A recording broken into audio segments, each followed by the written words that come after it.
As New Year approaches, Ukraine's army has a rather intense focus on a rather small village.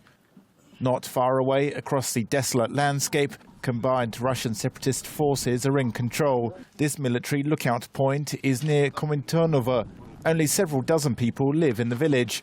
But it's this settlement the militant forces, backed by heavy weapons, advanced into on Tuesday.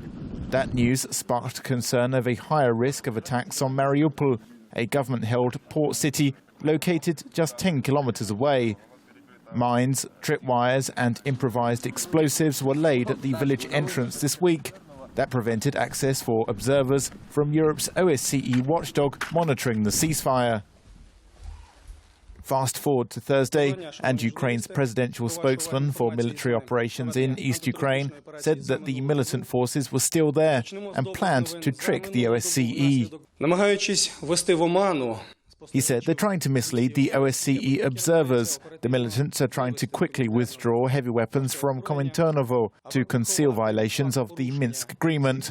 Upon completion of the mission's visit to the village, the occupants are considering placing tanks, self-propelled guns and other heavy weapons in residential neighborhoods and making new defensive lines. The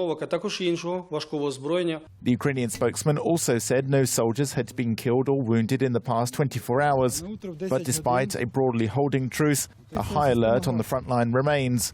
The remnants of 3 Grad rockets which landed in the town of Popasna were shown to reporters, a reminder of the dangers which still exist for local residents. One soldier said, when this rocket explodes, the shards from this can kill, wound or maim people.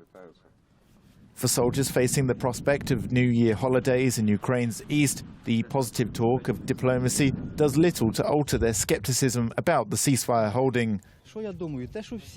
One serviceman said they don't keep their word to the militants and probably won't in the future. But we're here forever, not firing, not provoking. We just drive them away and that's all. The Ukrainian soldiers just hope for no more surprises from the sky and a more peaceful 2016.